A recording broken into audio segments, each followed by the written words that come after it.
If you're a little bit like me, you have probably struggled with some issues of worthiness in terms of kind of what you earn for your job. This tends to be a thing that happens for those of us who are a little bit more sensitive. And so I really want to talk about that today and about kind of how we can own our own worthiness. And I'll start by telling a little bit of my story. So this is my third year in business. And before that, I had a job like most other people. And part of the deal with that job was that I loved the work I did, but I was stuck with a couple of bad managers over the course of that 13-ish years. The first was someone who always gave really bad performance reviews because he always received really bad performance reviews. And it seems to me to have been a way to kind of make himself feel a little bit better. If he was, if his high scores and his performance reviews were 3s, he was going to kind of pass that along because it made him feel like he was some kind of leader in the field or something like that. I don't know, but he passed it along to all the rest of us and didn't really give us any kind of growth-minded feedback. He just kind of gave us average and below average scores and called it good.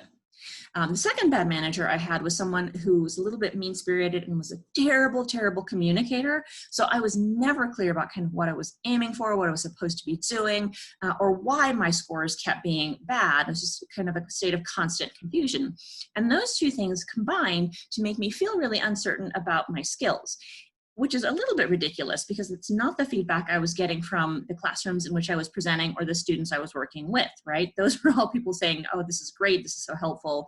But the messages that I internalized were the ones from my managers because they were my bosses, right? They were the boss of me. And so I felt like those were the messages that I needed to take in. And so when I went out onto my own, I really kind of had those messages still kind of zinging around inside of my head.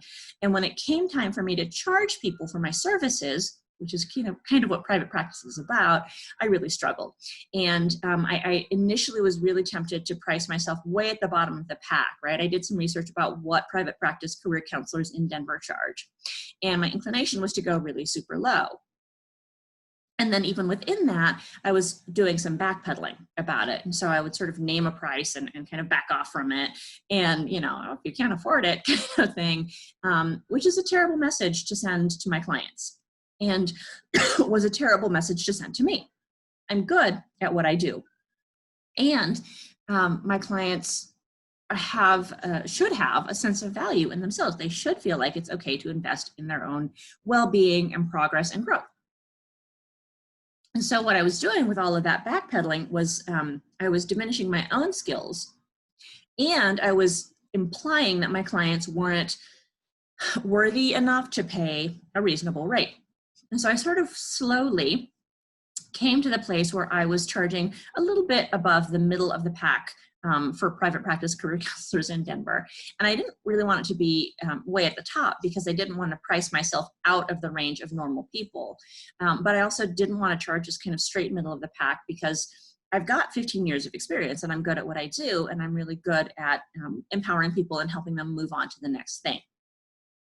And the struggle there was my own sense of worthiness, right? I had this message that I wasn't good enough at these things to charge that much money. It was a real struggle to kind of come around to it. And it was largely thanks to the business coach that I hired that I was able to do it. She kept saying, if you're at the bottom of the pack there in terms of your fees, nobody's going to want to use your services because you're a discount, right? You're not a leader in your field, and nobody wants the discount service if it's something big like career growth, right? Like, I'm fine buying cheap sparkling water. I don't care about that, but I'm not going to shop for like a bargain basement computer because it's going to be a tool that's going to serve me for my life, right? Same idea.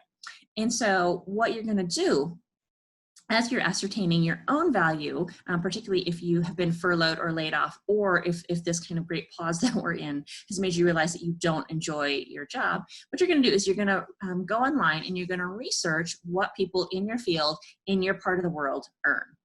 Payscale.com and salary.com both have tools that you can do this on. It'll ask you for things like your number of years of experience, your education level, and it'll ask for reputation, which means the reputation of the company you plan to work for. So do some research, and what you're going to do is you're going to see a graph when you put on all your information. You're going to start at that midpoint. The midpoint of the graph is the lowest you should go in terms of what you're going to be paid next. Because if what you've done has felt easy and enjoyable to you, that means that you have then been operating in your zone of genius. And that means that you get to charge a little bit more for it. We're not talking about you charging $4 million for it. We're talking about your research dictating kind of what you ask for in the scheme of things, because you're good at it. Your work has value, you have value, and you deserve to get paid a living wage or better for those contributions. And I understand that it doesn't feel good. It feels hard, it feels like a struggle, but it doesn't feel like as big a struggle as being constantly in poverty and struggling to make ends meet. And you're not gonna give yourself that constant messaging that you're not worth it, which is what happens when you're really underpaid for the work. Now, if you've also struggled with some negative messaging from people like old supervisors, try to shake that off. They're not you.